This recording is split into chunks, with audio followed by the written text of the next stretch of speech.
Alhamdulillahirabbil alamin wal aqibatu lil muttaqin wala udwana illa 'alal zalimin. Asyhadu an la ilaha illallah al malikul haqqul mubin wa asyhadu anna Muhammadan abduhu wa rasuluh shadiqul wa'dal amin. Allahumma salli wa sallim wa barik ala sayyidina Muhammadin wa ala alihi wa sahbihi ajma'in wa man tabi'ahum bi ihsanin ila yaumiddin. Qala Allah Ta'ala ba'da na'udzu billahi minasyaitonir rajim wa nunazzilu minal Qur'ani ma huwa shifaa'un wa rahmatul lil mu'minin. Wa qala Rasulullah sallallahu alaihi wasallam ittaqillaha haitsu ma kunta wa atbi'is sayyi'atal hasanata tamhuha wa khaliqin nasa bi khuluqin hasanin. Kaum muslimin yang dimuliakan oleh Allah Subhanahu wa taala, alhamdulillah Allah Subhanahu wa taala, syukur kita kepada Allah Subhanahu wa taala yang senantiasa memberikan kepada kita nikmat-nikmatnya, terutama nikmat kesehatan, umur yang panjang, waktu yang luang, sehingga Allah Subhanahu wa taala senantiasa meringankan langkah kita untuk melakukan kebaikan-kebaikan, untuk melakukan amal soleh kepada Allah Subhanahu wa taala. Kaum muslimin yang dimuliakan oleh Allah Subhanahu wa taala, hari ini hari Rabu. Untuk Indonesia, untuk Bandung, hari ini adalah hari pertama pembatasan sosial besar-besaran ya. Masya Allah, jadi nggak boleh keluar dari rumah ya. Kemudian tol-tol, seluruh tol di Bandung itu ditutup ya, dijaga sama gabungan tentara dan polisi. Jadi tidak sembarangan orang bisa masuk seperti itu. Kaum muslimin yang dimuliakan oleh Allah Subhanahu wa taala, tentu ya, ini menuntut kepada kita kaum muslimin yang dimuliakan oleh Allah Subhanahu wa taala untuk memperbanyak merenung. Ya. Mumpung Allah Subhanahu wa taala masih menanamkan di dalam hati kita keimanan. Marilah kita merenung daripada ayat-ayat Allah Subhanahu wa taala, kenapa ini semua bisa terjadi? Kenapa musibah ini bisa menimpa kita, kan gitu. Dulu ketika awal-awal virus corona ini menimpa, ya, menyebar di Cina, kan seperti itu. Kita anggap bahwa itu karena kezoliman Cina yang selama ini tidak percaya dengan Tuhan. Kemudian banyak menzolimi negeri-negeri kaum muslimin. Tapi hari ini kita juga sudah kena, kan gitu. Umat Islam di Indonesia, di Malaysia, ya, dan di negeri-negeri lain, walaupun dampaknya, kalau kita melihat negeri-negeri Islam itu tidak separah ya daripada negeri-negeri yang kafir yang lain. Kita lihat Amerika. Amerika itu sampai kuburan nggak muat, kan gitu. Sampai kain istilahnya peti mati nggak ada. Bahkan ada videonya beredar di Ekuador itu, mayat itu bergelimpangan. Ya, kalau bapaknya meninggal karena nggak tahu mau dikubur di mana, akhirnya mereka bawa, mereka ikat pakai kain, dibuang di jalan. Seperti itu. Subhanallah. Ini luar biasa. Dan kita bisa merenung sebetulnya kenapa negeri-negeri kafir begitu dahsyatnya. Ya, tapi kalau negeri-negeri Islam itu tidak, dampaknya tidak separah mereka. Karena umat Islam ada doa. Ya. Saya kemarin menyaksikan sebuah video tentang seorang pemuda yang sembuh dari COVID-19, yang kemudian dia mengakui bahwa sembuhnya itu adalah dengan Al-Quran, membaca ayat-ayat Al-Quran. Masya Allah. Jadi saya kembali teringat bahwa Allah Subhanahu wa taala memang mengatakan wa nunazzilu minal Qur'ani ma huwa shifaa'un wa rahmatul lil mu'minin. Dan telah kami turunkan dari Al-Qur'an sebagai syifa dan rahmat bagi orang-orang yang beriman. Allah Subhanahu wa taala menyebutkan bahwa Al-Qur'an ini adalah syifa, penyembuh dan rahmat bagi orang-orang yang beriman. Wala yazidu dzalimina illa khasara. Akan tetapi Al-Quran itu tidak akan bermanfaat bagi orang-orang yang zalim, kecuali hanya kehancuran bagi mereka, kerusakan bagi mereka, malah memberikan mudarat kepada mereka. Artinya, kenapa ada orang yang sembuh dengan terapi Al-Quran ketika dia positif COVID-19, Ya, bahkan di grup-grup saya juga banyak yang sembuh dengan izin Allah Subhanahu wa taala dengan setelah mereka terkena penyakit COVID-19 karena mereka melakukannya dengan penuh keyakinan. Kenapa ada orang yang nggak sembuh-sembuh?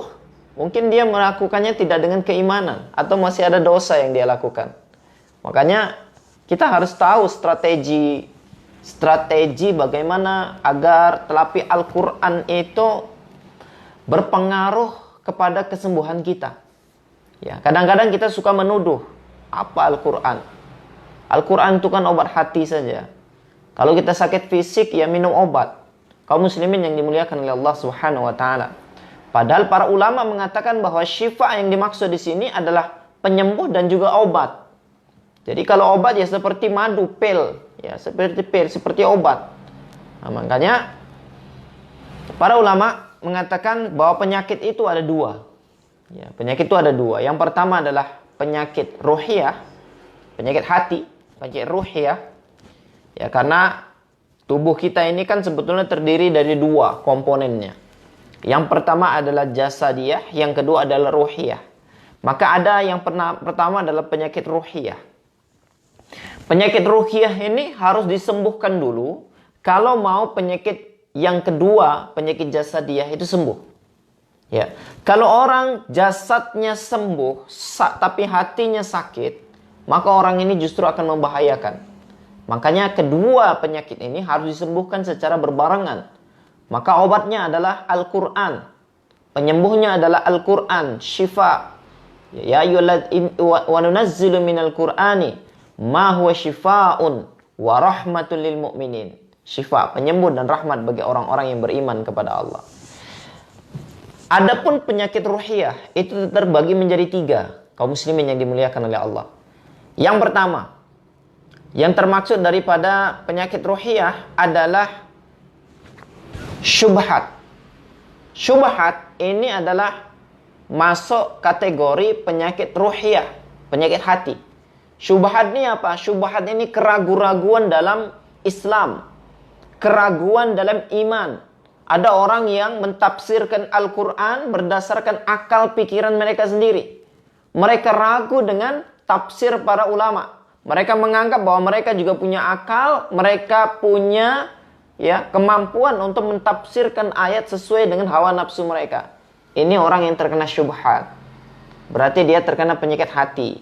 Orang seperti ini obatnya diruqyah, dibacakan Al-Quran, diyakinkan kepada mereka. Seperti itu kaum muslimin yang dimuliakan oleh Allah Subhanahu wa taala. Syubhat. Keraguan-raguan dalam beragama, keraguan-raguan dalam Islam. Makanya orang munafik itu ragu dalam agamanya. Orang yang aliran-aliran sesat seperti Ahmadiyah, jaringan Islam liberal, orang sekulerisme, itu mereka adalah orang-orang yang terkena syubhat dalam akal pikirannya. Sehingga mereka ini perlu diruqyah sebetulnya. Dibacakan Al-Quran. Ya, kenapa? Karena itu termasuk adalah gangguan ruhiyah, penyakit ruhiyah. Penyakit ruhiyah yang kedua adalah syahwat. Syahwat ini banyak. Syahwat perut, syahwat kemaluan, ya, syahwat syahwat nih banyak. Jadi melakukan syahwat dan dosa, memperturutkan hawa nafsu. Makanya di bulan Ramadan, mungkin dalam beberapa hari lagi kita memasuki bulan Ramadan. Kata Rasulullah sallallahu alaihi wasallam, "Idza futihat abwabal jannah wa ghuliqat abwaban nar, idza jaa Ramadan futihat abwabal jannah wa ghuliqat abwaban nar wasuffidatis syayatin." Kalau datang bulan Ramadan, maka pintu surga dibuka, pintu neraka ditutup. Wasuffidatis syayatin, dan setan-setan itu diikat sama Allah Subhanahu wa taala. Setan diikat, tapi kenapa masih ada orang bermaksiat? Karena ada hawa nafsu. Dan hawa nafsu ini adalah penyakit ruhiyah yang kedua. Jadi kita melakukan dosa, kita melakukan zina, makan harta riba, makan harta haram, menipu, berbohong, mencuri, membunuh. Itu adalah syahwat. Ya, syahwat, hawa nafsu manusia. Ya, dan ini memang ada. Ya, ketika manusia diciptakan oleh Allah Subhanahu wa taala, Maka pada diri manusia itu ada dua potensi. Yang pertama adalah fujur wa taqwaha. Fujuruha wa taqwaha. Ada sifat jelek, yaitu syahwat. Wa taqwaha, ada sifat kebaikan, yaitu ketakwaan kepada Allah Subhanahu wa taala. Makanya musuh daripada syahwat adalah takwa. Ittaqillaha haitsu ma kunta wa atbi'is sayyi'atal hasanata tamhuha wa khaliqin nasa bi khuluqin hasanin. Ya. Jadi musuh daripada syahwat adalah takwa. Makanya kalau kita mau berhenti dari kemaksiatan, berhenti dari hawa nafsu, maka tingkatkan ketakwaan kita kepada Allah. Sebagaimana Rasulullah SAW mengatakan bahwa sholat itu akan menghalangi hawa nafsu kita, menghalangi kita dari melakukan hawa nafsu. Ya, itu salah satu keutamaan sholat. Semakin kita bertakwa kepada Allah Subhanahu wa taala, maka nafsu kita juga akan semakin turun. Hawa nafsu kita akan semakin turun. Kenapa? Karena lawan daripada fujur adalah wa taqwaha. Lawan daripada sifat-sifat jelek, hawa nafsu, itu adalah ketakwaan kepada Allah Subhanahu wa taala. Maka tingkatkan ketakwaan kita kepada Allah Subhanahu wa taala sehingga hawa nafsu kita akan menipis. Kemaksiatan-kemaksiatan yang kita lakukan juga akan hilang dengan izin Allah Subhanahu wa taala. Kaum muslimin yang dimuliakan oleh Allah. Nah, syubhat, syahwat ini adalah penyakit ruhiyah, penyakit hati. Yang obatnya cukup dibacakan Al-Quran, maka insya Allah penyakitnya akan hilang dengan izin Allah Subhanahu wa taala. Kemudian penyakit ruhiyah ada yang ketiga.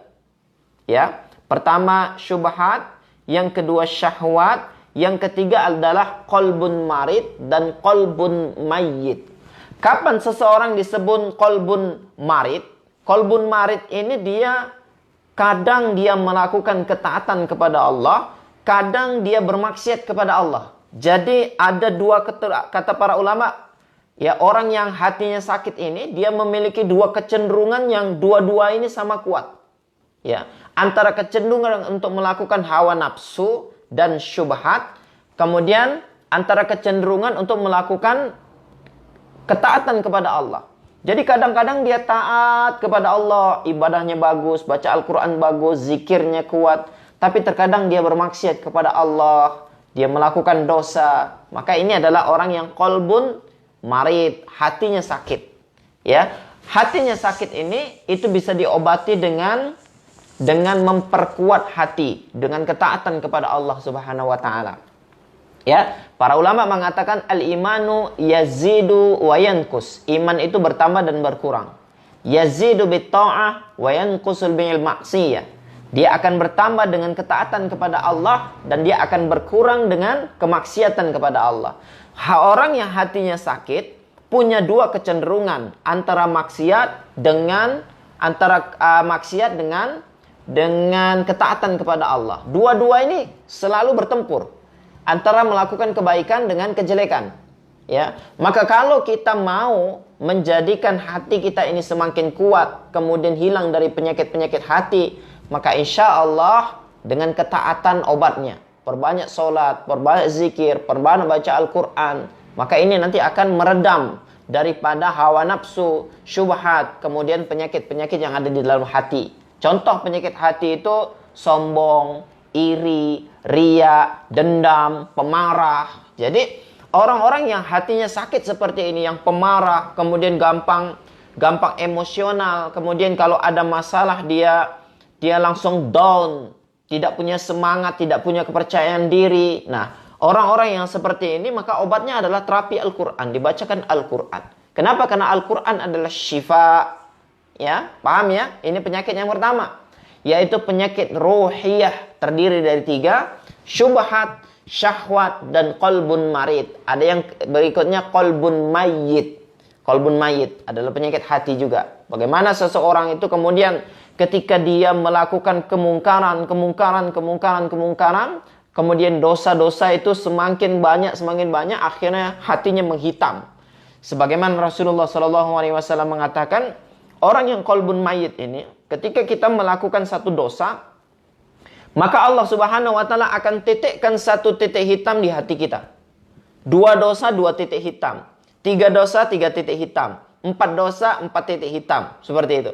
Maka semakin banyak dosa-dosa itu, maka hati kita akan menjadi gelap, menjadi tidak ada lagi cahaya, tidak ada lagi ketaatan kepada Allah Subhanahu wa taala. Sampai kemudian akhirnya mereka buta daripada nasihat. Maka ini masuk kategori qalbun mayyit, hatinya sudah mati. Tapi dia Islam, ya, masih muslim, mengucap syahadat, ya, tapi dia tidak mau melakukan ketaatan kepada Allah Subhanahu wa taala, bahkan menantang neraka, kan gitu. Ada kan orang-orang yang mengatakan kalau semua orang taat kan nggak ada penghuni neraka jahanam. Wah, seperti itu. Nah, ini orang ini sepertinya sudah terjangkit daripada penyakit qalbun mayyit, hati yang mati. Kaum muslimin yang dimuliakan oleh Allah Subhanahu wa taala. Banyak sekali pertanyaan, Ustaz, saya sudah melakukan terapi ruqyah, Ustaz. Saya sudah melakukan terapi rutin, Ustaz, tapi kenapa nggak sembuh-sembuh? Kaum muslimin yang dimuliakan oleh Allah, kalau penyakit hati Anda, penyakit ruhiyah Anda belum disembuhkan, maka penyakit gangguan jin, sihir, ain juga tidak akan sembuh. Karena ain, gangguan jin, gangguan sihir pada dasarnya adalah gangguan pada penyakit ruhiyah. Ya, penyakit ruhiyah, termasuk penyakit ruhiyah. Maka obatnya adalah ruqyah syariah. Maka harus disembuhkan semuanya. Ya, syubhat-syubhat dalam pemikirannya, ya, bagaimana kita menjalankan ibadah betul-betul menurut mengikuti cara yang diajarkan oleh Rasulullah, ikhlas karena Allah semata. Nah, ini adalah bagian daripada upaya dalam menyingkirkan syubhat dan syahwat tersebut. Baru kemudian nanti Allah akan berikan kesembuhan. Kaum muslimin yang dimuliakan oleh Allah Subhanahu wa taala. Allah mengatakan, "Wa ma asabakum min musibatin fabima kasabat aydikum." Apa yang menimpa kamu, ujian, bala, ya, hukuman, itu karena ulah tangan kamu di masa lalu. Jadi penyakit yang kita rasakan ini adalah ulah tangan kita di masa lalu. Maka perbanyak bertaubat kepada Allah Subhanahu wa taala untuk membersihkan segala macam penyakit-penyakit yang ada di dalam hati kita, dalam ruhiyah kita, kemaksiatan-kemaksiatan kita, ditepis semuanya sehingga Allah Subhanahu wa taala karuniakan pada kita kesembuhan. Jadi 3 ini penyakit ruhiyah. Adapun penyakit yang kedua adalah penyakit jasadiyah. Para ulama mengatakan ada yang disebut dengan penyakit jasadiyah. Penyakit jasadiyah ini ada 2. Yang pertama adalah kerusakan fisik. Seperti orang jatuh, kecelakaan, berdarah, sobek tangannya, patah tulangnya. Maka ini adalah kerusakan fisik dan, ya, pengurangan fungsi organ. Contohnya jantungnya menjadi lemah, paru-parunya rusak, ya, seperti itu. Ini berarti dia penyakitnya penyakit fisik. Kemudian ada juga yang kedua, yang termaksud daripada penyakit fisik adalah penyakit psikologi. Psikologinya terganggu, mentalnya terganggu. Mental ini berarti dia termasuk penyakit fisik, ya. Nah, untuk penyakit fisik jasadiyah, yaitu yang pertama kerusakan pada fisik dan pengurangan fungsi organ.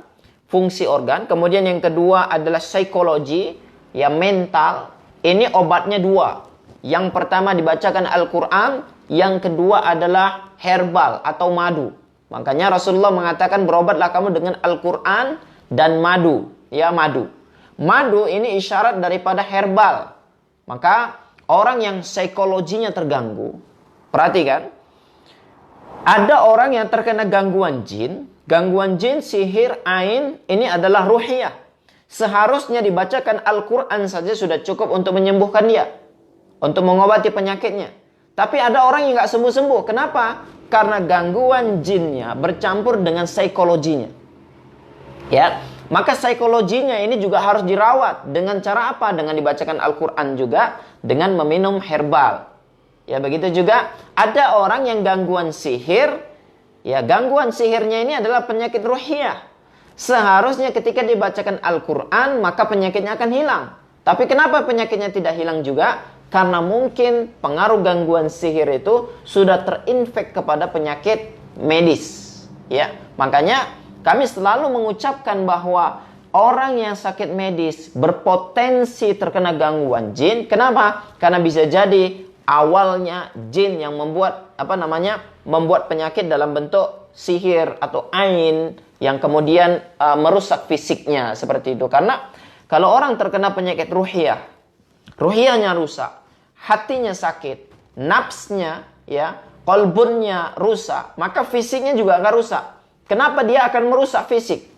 Ya, orang yang ruhiyahnya sakit, dia makan malas, tidur nggak bisa nyenyak, kan gitu. Selalu mimpi mimpi buruk, selalu mimpi ketakutan. Akhirnya apa? Fisiknya menjadi lemah. Makanya kedua obat ini harus dilakukan. Yang pertama dibacakan Al-Quran, mendengarkan Al-Quran. Kemudian yang kedua adalah mengkonsumsi herbal yang direkomendasikan oleh Allah dan Rasulnya. Ada beberapa herbal yang selalu direkomendasikan dalam setiap kitab-kitab At-Tibbun Nabawi. Buku-buku tentang pengobatan Al-Quran, buku-buku tentang pengobatan Islam, semuanya herbal-herbal ini akan mesti ada di situ. Ya, yang pertama madu. Khasiat madu ini luar biasa, dalam penelitian juga kita tahu ya. Maka madu ini adalah salah satu yang direkomendasikan ya di dalam Al-Quran dan Sunnah. Fihi syifa'un linnas, kan gitu. Kemudian yang kedua habbatus sauda.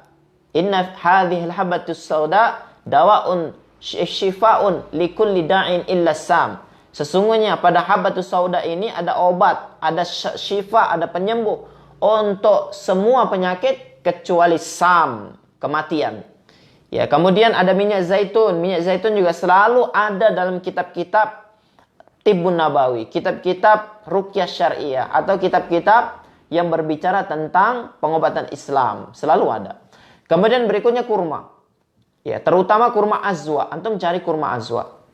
Ya, karena Rasulullah Shallallahu alaihi wasallam secara khusus mengatakan man tasabbaha bisab'in tamaratin azwa. Siapa yang setiap pagi itu memakan 7 butir kurma azwa, la yadurruhu dzalikal yaum sirrun wala sihrun.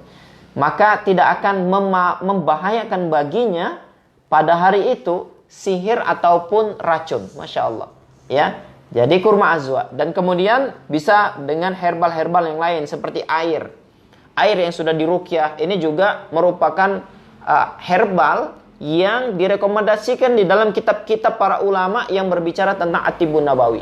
Kenapa? Air ini banyak disebut dalam Al-Quran. Air hujan, ada air mata air. Kemudian ada air zam-zam yang kata Rasulullah SAW, siapa yang meminum air zam-zam maka air zam-zam akan mengabulkan apa yang dihajatkan. Jadi sesuai dengan niat. Kalau niatnya untuk kenyang maka kenyang. Kalau niatnya untuk menghilangkan haus dahaga maka haus dahaganya akan hilang. Kalau orang minum untuk sembuh maka Allah Subhanahu wa taala akan sembuhkan. Bahkan para ulama terdahulu, ada sebuah buku yang saya baca luar biasa bagus sekali, mengungkap dahsyatnya keajaiban air zam-zam, kan gitu. Jadi para ulama terdahulu kenapa mereka menjadi orang-orang hebat? Kenapa mereka menjadi ulama besar? Ternyata ibu-ibu mereka itu senantiasa setiap hari meminumkan mereka air zam-zam dengan niat agar mereka nanti menjadi ulama besar. Maka kemudian mereka besar menjadi ulama. Bahkan ada ulama yang mengatakan saya setiap minum air zam-zam maka saya niatkan agar saya masuk surga. Dan saya yakin saya nanti akan masuk surga melalui perantaraan minum air zam-zam tersebut. Masya Allah. Ya, maka minumlah air zam-zam dengan berniat. Dengan niat-niat yang baik insya Allah. Ya. Berikutnya bisa juga yang biasanya disebut dalam Al-Quran juga herbal-herbal yang lain. Ya, seperti misalkan bidara. Bidara ini juga disebut dalam Al-Quran. Kemudian buah delima juga disebut dalam Al-Quran. Kemudian anggur. Anggur ini disebut dalam Al-Quran. Terus kalau herbal-herbal yang ada di negeri kita gimana Ustaz? Herbal-herbal yang ada di negeri kita itu pun sebetulnya disebut dalam Al-Quran. Ya, disebut dalam Al-Quran sebagai tumbuh-tumbuhan, sebagai hijau-hijauan. Itu kan sebetulnya adalah isyarat bahwa dia juga disebut. Seperti zanzabil. Seperti apa namanya? Halia, atau kalau di Indonesia, halia itu Malaysia, kalau di Indonesia jahe ya, jahe. Jahe itu disebut juga dalam Al-Quran. Ya. Jadi yang semisal dengan jahe seperti kunyit, temulawak, maka itu insya Allah termasuk daripada pengobatan Al-Quran kalau kita konsumsi, dan itu insya Allah akan menyehatkan. Kaum muslimin yang dimuliakan oleh Allah Subhanahu wa taala, biasanya saya live-nya dari page ya. Tapi kali ini saya dari akun, ya, kita ingin menghidupkan akun ini. Masya Allah, dukung program ini dengan like dan komen. Komen bisa dengan menuliskan nama dan nama dan dari mana alamatnya, sehingga kita bisa saling silaturahmi ya, kaum muslimin yang dimuliakan oleh Allah Subhanahu wa taala. Dan nanti insya Allah di bulan Ramadan kita akan rutin live ya, tentang materi kajian-kajian tentang yang berkenaan dengan ruqyah syariah atau tentang Ramadan juga.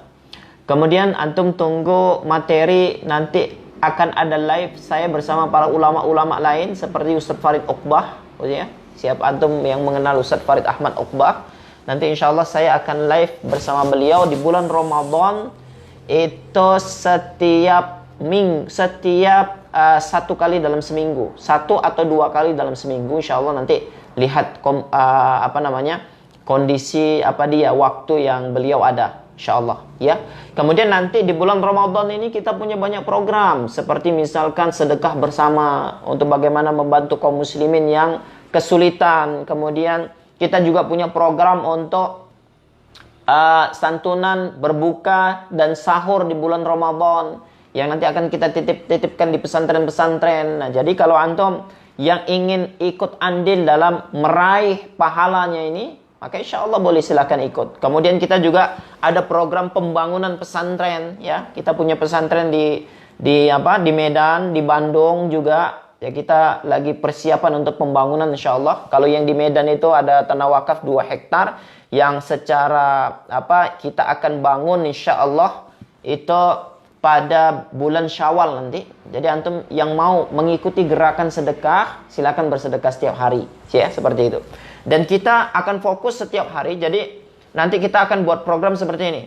Di bulan Ramadan kita akan lakukan terapi. Jadi saya akan bacakan ayat-ayat ruqyah. Namun sebelum terapi itu kita ikrar dulu, saya mau sedekah. Nah, nanti sedekah itu antum kumpulkan saja di kotak. Nah, kemudian nanti di akhir Ramadan, jadi kita akan utamakan bagaimana supaya sedekah setiap hari. Sedekah setiap hari nanti antum taruh di kotak, ditabung. Kemudian nanti di akhir Ramadan, bagi yang ingin bersedekah kepada kami, maka silahkan nanti disalurkan, ditransfer, kemudian nanti akan kita bagi-bagi.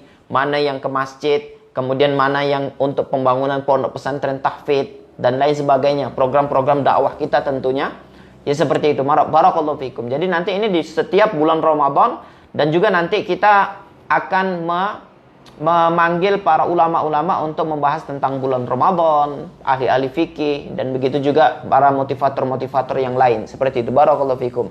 Kaum muslimin yang dimuliakan oleh Allah Subhanahu wa taala. Jadi seperti itu. Ketika kita belum sembuh dengan terapi Al-Qur'an, berarti itu menunjukkan ada yang salah dalam pengobatan kita. Kenapa ada yang salah saya katakan? Sama seperti kita meminum air. Kalau kita meminum air, seharusnya air itu akan menghilangkan dahaga kita. Betul tidak? Tapi kenapa ketika kita minum air, dahaga kita tidak hilang, malah semakin haus? Maka bisa jadi air yang kita minum salah. Bisa jadi yang kita minum adalah air garam misalkan. Maka tidak akan menghilangkan haus dahaga kita, tapi justru akan semakin membuat kita haus. Begitu juga ketika kita melakukan terapi Al-Quran. Allah Subhanahu wa taala mengatakan syifaun wa nunazzilu minal Qur'ani ma huwa syifaun, dan kami turunkan dari Al-Qur'an sebagai syifa, penyembuh. Tapi kenapa kita nggak sembuh-sembuh ketika diterapi dengan Al-Qur'an? Maka bisa jadi cara kita salah. Al-Quran yang kita gunakan untuk berobat salah. Mungkin kita masih terserempet-serempet perdukunan, sesuatu yang masih bid'ah, sesuatu yang tidak ada contoh dari Allah dan Rasulnya, maka kesembuhan kita juga jauh. Masya Allah, saya punya pasien di Malaysia yang sakit sudah 30 tahun, nggak sembuh-sembuh. Dia bilang, saya sudah capek berobat Ustaz. Uang yang sudah saya habiskan untuk berobat ini lebih daripada 500 ribu. 500 ribu itu 1,5 miliar. Selama 30 tahun dia berobat nggak sembuh-sembuh. Ya. Saya tanya, berobatnya kemana? Dia bilang berobat sama ustadz. Ya. Berobat ustadz sana, ustadz sini, ustadz sana, ustadz sini. Mana ada ustadz perawat saya datangi. Bagaimana cara pengobatan mereka? Beragam ustadz. Ada yang kasih azimat, udah ditangkal katanya. Jin saya ditangkapi, masukkan botol, tapi masih juga sakit. Maka saya bilang, Masya Allah, Subhanallah. Ibu berobat. Niatnya sudah betul. Berobat dengan cara Al-Quran. Berobat dengan cara Islam. Tapi cara yang dilakukan oleh pengobat itu tidak betul. Ya, ada unsur kesyirikannya, menangkap jin, dimasukkan ke dalam botol, ya. Kemudian masih pakai azimat sebagai tangkal-tangkal. Maka ini menyebabkan tidak sembuh. Artinya, air yang kita minum untuk menghilangkan haus dahaga kita bukanlah air yang jernih, air yang bersih. Tapi air yang sudah tercampur dengan garam, panas, sehingga kita minum bukan menghilangkan haus dahaga kita, tapi malah membuat kita semakin haus, malah mulut kita terbakar kepanasan. Kenapa? Karena pengobatannya berunsur kesyirikan. Makanya Anda ketika berobat, jaga betul. Jangan sampai berobat kepada perdukunan. Jangan sampai melakukan kesyirikan dalam pengobatan. Karena ketika kita melakukan kesyirikan dalam pengobatan, tidak akan mengobati penyakit kita. Antum lebih baik ke medis, lebih baik datang ke dokter, ke hospital, ke rumah sakit, berobat sama mereka. Karena mereka tidak melakukan kesyirikan. Ya, justru ini lebih baik ketimbang Anda datang kepada pengobatan Islam, tapi pengobatan Islam itu masih mencampur adukkan antara ruqyah syariah, doa, Al-Quran dengan kesyirikan, benda azimat, raja-raja, wafak-wafak. Justru ini akan memperparah. Sama juga seperti madu. Madu ini menyembuhkan. Ya, tapi kalau madunya palsu, Anda akan mati. Ya, Anda kena penyakit diabetes. Diabetes obatnya apa? Madu. Tapi kalau Anda minum madu, madunya itu palsu, tidak asli, maka Anda lebih akan mendekati kematian. Kan gitu. Kenapa? Karena semakin parah. Kenapa? Karena kandungannya dari gula, kan seperti itu. Maka carilah madu yang asli, sehingga ketika Anda minum akan menyehatkan tubuh Anda. Begitu juga terapi Al-Quran, kaum muslimin yang dimuliakan oleh Allah. Kalau selama ini kita terapi dengan Al-Quran nggak sembuh-sembuh, bisa jadi terapi Al-Quran yang kita lakukan caranya belum betul. Terus apa yang kita lakukan? Cari terapi Al-Quran yang betul-betul mengikuti daripada sunnah Rasulullah SAW, ajaran yang diajarkan oleh Rasulullah SAW dan para sahabatnya. Anda bisa lihat di YouTube saya mungkin. Karena di YouTube saya sudah banyak keterangan, bahkan di live video Facebook saya ini juga nanti insya Allah akan dimasukkan di dalam YouTube. Anda bisa belajar bagaimana cara melakukan ruqyah sendiri ya. Bisa juga dengan kalau misalkan memerlukan khidmat, membutuhkan khidmat saya untuk diruqyah secara langsung dengan saya, dengan media, itu bisa dengan online ya. Ada telepon saya, kemudian saya akan bacakan ayat ruqyah. Ini bisa ya. Nah, ini khusus untuk orang-orang yang jauh. Seperti kemarin saya meruqyah dari Swiss, ya, keluarga dari Swiss. Kemudian ada juga seorang ibu yang berada di Saudi, ya, terkena kanker ya. Saya ruqyah. Kemudian ada yang dari Malaysia, saya ruqyah, terkena sihir. Reaksi muntah-muntah, menjerit. Kita sempat dialog dengan jinnya. Kemudian meruqyah dari Kalimantan. Saya ruqyah seorang ibu dari Kalimantan. Ya, diruqyah reaksi dan kita sempat berdialog dengan jinnya. Kemudian kita dakwahin jinnya suruh bertaubat, ya, masuk Islam, dan Masya Allah masuk Islam mereka. Masuk Islam, mereka bertaubat, kemudian keluar biiznillah dengan izin Allah Subhanahu wa taala. Jadi ini bisa kita lakukan. Ya, artinya tidak harus dengan saya. Antum mengenal ustadz mana yang betul-betul pengobatannya syar'i. Kalau di tempat antum tidak ada peruqyah yang syar'i, maka sudah cari nomor telepon dia, calling. Ya, telepon kemudian diruqyah secara live. Ya, ketimbang antum mendatangi ustadz-ustadz yang syubhat. Ya, ustadz-ustadz yang memituti hawa nafsu dia, syahwat, dalam melakukan pengobatan yang tidak syar'i. Tinggalkan itu semua. Cari ustadz-ustadz yang syar'i. Atau Anda bisa melakukan ruqyah mandiri. Ruqyah mandiri sendiri lakukan, ini juga akan berefek insya Allah. Ya, akan memberikan efek kesembuhan dari semua penyakit yang kita rasakan yang berhubungan dengan gangguan jin. Ya, ruqyah mandiri itu saya rumuskan lagi supaya ini akan selalu saya ulang-ulang. Ruqyah mandiri itu apa? Ruqyah mandiri itu adalah melakukan ruqyah untuk diri sendiri dengan cara ada beberapa tekniknya. Yang pertama adalah membuat air ruqyah. Air ruqyah selalu saya sampaikan, nanti bisa lihat di YouTube saya bagaimana cara membuat air ruqyah ya. Air ruqyah ini nanti diminumkan, dimandikan, kemudian dipercikan ke seluruh ruangan rumah, ya, air ruqyah. Air ruqyah merupakan asas dasar utama dalam terapi ruqyah syariah, khususnya ruqyah mandiri, air ruqyah. Kemudian Anda juga bisa memanfaatkan daun bidara yang ditumbuk kemudian dicampurkan dengan air 1 ember, kemudian dibacakan Al-Fatihah, ayat kursi, Al-Ikhlas, Al-Falaq dan An-Nas, kemudian itu dimandikan setiap hari. Ini ruqyah mandiri. Kemudian Anda juga bisa melakukan ruqyah mandiri dengan mendengarkan ayat-ayat ruqyah. Anda WhatsApp saya, Ustadz, sampaikan keluhan-keluhannya, saya akan kirimkan MP3 ayat-ayat ruqyah yang saya bacakan ya di WhatsApp. Kemudian Anda bisa dengarkan secara rutin. Ya, seperti orang-orang yang ikut dalam kajian saya, dalam grup saya ruqyah syariah, itu mereka akan saya share terus, setiap hari akan saya share ayat-ayat ruqyah. Seperti itu, sehingga mereka mendengarkan setiap hari. Dan Masya Allah, mereka banyak yang sembuh dari penyakitnya. Ya. Kemudian berikutnya membaca Al-Quran. Membaca Al-Quran. Jadi setiap hari orang yang terkena gangguan jin itu, ruqyah mandirinya adalah dengan memperbanyak baca Al-Quran. Kalau kita sudah baca Al-Quran, Ustaz, saya setiap hari sudah baca Al-Quran, tapi nggak sembuh-sembuh, berarti kurang banyak. Ya. Sudah banyak, Ustaz, tapi belum sembuh juga, berarti kurang banyak lagi. Karena tahapan gangguan jin itu sama seperti penyakit. Penyakit itu kan ada yang ringan, ada yang hanya flu dan batuk, ada yang hanya sesak napas saja, ada yang pegel-pegel saja, lengo-lengo, kan gitu. Tapi ada yang parah, seperti kanker, jantung, paru-paru yang memang mematikan. Maka tentu pengobatannya juga berbeda. Ya, begitu juga gangguan jin, sihir, itu berbeda. Ada yang jinnya lemah, ada yang kuat. Kalau yang kuat maka baca Al-Qurannya nggak cukup, hanya 1-2 juz. Kalau bisa khotamkan Al-Quran hanya dalam waktu 3 hari. Niat untuk terapi ruqyah syariah, maka Anda insya Allah akan sembuh. Maka sebetulnya adalah bagaimana kita meningkatkan kualitas terapi yang kita lakukan agar kalau kita mau sembuh dengan segera, seperti itu. Kemudian yang kelima adalah dengan herbal. Saya sudah banyak contohkan kemarin bagaimana cara meracik herbal untuk gangguan sihir. Bisa dengan madu. Caranya bagaimana? Madu ini, ya, terserah Anda madu dari mana. Ya, ini madu.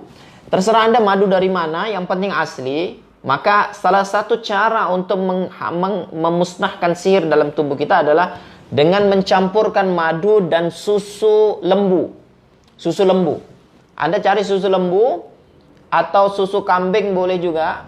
Susu lembu itu 3 liter air, 3 liter susu lembu 3 liter, kemudian dicampur dengan 1 kilogram madu asli. Sudah campur jadi satu, udah rata. Ya, kalau bisa sudah rata, kemudian bacakan Al-Fatihah, ayat kursi, Al-Ikhlas, Al-Falaq dan An-Nas. Kemudian setelah dibacakan dihembuskan ke adonan tadi. Kemudian dipisah menjadi 3. Dipisah menjadi 3 itu maksudnya apa? Yang satu bagian minum pagi sampai habis, berarti 1 liter susu campur dengan madu tadi, itu dihabiskan pagi, harus habis. Ya, bisa bertahap minumnya, bisa langsung. Maka ini nanti akan terjadi muntah-muntah kalau Anda terkena sihir. Begitu juga siang. Siang habiskan 1 bagian, malam habiskan 1 bagian. Jadi 1 hari habis 3 liter susu tersebut. Masya Allah. Ini adalah pembersihan detoksifikasi sihir yang ada di perut yang paling efektif yang saya tahu. Silakan Anda buat. Ya. Nah, ini 1. Berarti menggunakan madu. Anda bisa menggunakan habatus sauda. Ya. Dengan cara habatus sauda ini diletakkan di bawah lidah. Ya. 1 hari setiap habis sholat, mungkin 1 sendok. Saya 1 sendok teh bisa. Sedikit aja. Kemudian habatus sauda itu bisa dioles di anggota tubuh yang sakit seperti kepala, kemudian dada, perut, rahim, kemudian daerah-daerah yang selalu sakit seperti di belikat sini di belakang. Ya, letakkan habatus sauda di situ. Maka itu juga akan menjadi efek daripada ruqyah mandiri.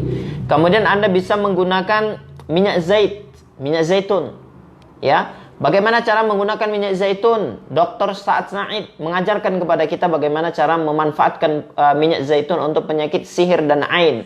Dengan cara diruqyah dulu, baca Al-Fatihah, ayat kursi, Al-Ikhlas dan Al-Falaq. Kemudian diletakkan di tangan, kemudian disapukan dan sapukan ke seluruh tubuh. Orang-orang yang terkena ain, ya, ini sangat bagus sekali. Ya, kalau ada anak-anak, misalkan saya selalu ditanya, Ustadz, kalau anak terkena sihir, bagaimana cara mengatasinya? Terkena ain, bagaimana cara mengatasinya? Kalau anak biasanya akan saya sarankan ini, minyak zaitun yang dibalurkan ke seluruh tubuhnya seperti itu. Maka insya Allah segala macam penyakit-penyakit pada anak insya Allah akan sembuh, yang khususnya terkena sihir dan ain. Begitu juga Anda bisa menggunakan kurma azwa. Kurma azwa bagaimana caranya membuatnya? Buat sebagaimana Rasulullah SAW membuat minuman kurma. Jadi kurma itu dibuka 7 butir, bijinya dibuang, kemudian direndam di air panas sekitar 6 jam. Diamkan dulu 6 jam, ya. Maka setelah 6 jam airnya itu diminum. Air rendaman kurma itu diminum, dan inilah air yang paling disukai oleh Rasulullah SAW. Anda kalau nanti bulan Ramadan, ya bulan Ramadan, buat ini ketika sahur misalkan, buat untuk berbuka, minum untuk berbuka pertama kali itu. Ketika sudah berbuka nanti buat lagi baru untuk sahur. Maka Ramadan Anda adalah menjadi Ramadan yang paling nikmat. Anda nggak lemes, nggak capek, nggak letih, nggak lapar, karena nanti punya energi dari rendaman kurma tersebut. Ya, jadi minum setelah 6 jam. Ini dibenci sama setan. Ini dibenci sama sihir, insyaallah. Kemudian kurmanya jangan dibuang. Kurma yang direndam itu sudah hancur deh, sudah lembut. Kemudian di blender campur dengan susu lembu. Ya, campur dengan susu lembur secukupnya, kemudian bisa dicampur madu juga, bisa dicampur minyak zaitun, bisa dicampur dengan minyak habatus sauda. Kemudian ini diminum untuk gangguan jin dan sihir, sangat efektif sekali, sangat luar biasa sekali. Dan Anda kalau lakukan ruqyah mandiri yang saya ajarkan ini, maka insya Allah sudah cukup, tidak perlu berobat dengan ustadz. Ya, sekali lagi statement saya bahwa kalau Anda melakukan ruqyah mandiri sebagaimana yang saya sampaikan, tahapan demi tahapan tadi, dari mulai air sampai kemudian kurma azwa, maka Anda tidak perlu lagi berobat kepada ustadz. Mencukupkan ruqyah mandiri insya Allah sudah cukup. Ya, untuk semua penyakit, baik itu gangguan penyakit ruhiyah tadi ataupun penyakit jasadiyah. Penyakit ruhiyah tadi saya ulang, yaitu subhat, syahwat, dan kolbun marid, kolbun mayyit. Kemudian penyakit jasadiyah adalah kerusakan pada fisik, kemudian fungsi organ yang melemah, kemudian sakit psikologi. Maka insya Allah dengan melakukan ruqyah mandiri atau terapi mandiri tadi, insya Allah akan selesai semua masalahnya. Barakallahu fikum. Kaum muslimin yang dimuliakan oleh Allah Subhanahu wa taala, waktu kita sudah habis. Yang ada pertanyaan silakan saya jawab dulu pertanyaan. Assalamualaikum Ustaz, saudara-saudara semuslim semua yang ada di Malaysia, Brunei, Thailand, semoga selalu dalam lindungan Allah. Amin, amin ya rabbal alamin. Masya Allah, jazakumullah khair, barakallahu fikum. Waktu kita sudah habis karena live kita adalah dari jam 6 sampai jam 7 saja, supaya nggak bosan. Ya, nanti insya Allah di bulan Ramadan mungkin kita akan panjangkan sedikit sampai jam 8. Karena bulan Ramadan kita nggak ada kegiatan ya. Kemudian nanti mungkin waktunya juga akan diawalkan jam setengah 6 ya, waktu Indonesia. Dan silahkan nanti insya Allah Anda boleh bertanya sepuasnya dengan saya selama live itu. Dan doakan mudah-mudahan Allah Subhanahu wa taala mudahkan, internet dimudahkan juga, sehingga live kita tidak ada halangan seperti itu. Kurang lebihnya saya mohon maaf ya. Nasihat-nasihat saya yang saya sampaikan kepada Anda semua, agar bagaimana Anda melakukan, mulai dari sekarang melakukan strategi kesembuhan secara mandiri, insya Allah itu sangat bermanfaat sekali. Kemudian ketika ruqyah mandiri yang Anda lakukan juga belum selesai juga, maka insya Allah Anda boleh mencari ustadz-ustadz untuk terapi secara online, terutama ustadz-ustadz yang memang syar'i ya, tidak melakukan pengobatan ruqyah syariah yang dicampur dengan kesyirikan seperti itu. Ataupun dengan saya juga boleh, tapi khusus dengan orang-orang yang membutuhkan seperti itu. Barakallahu fikum, mudah-mudahan bermanfaat. Assalamualaikum warahmatullahi wabarakatuh. Jangan lupa ya, dakwah kita ini di-share supaya banyak orang yang mendengarkan ya, bermanfaat, mendapat manfaat daripada dakwah kita kali ini.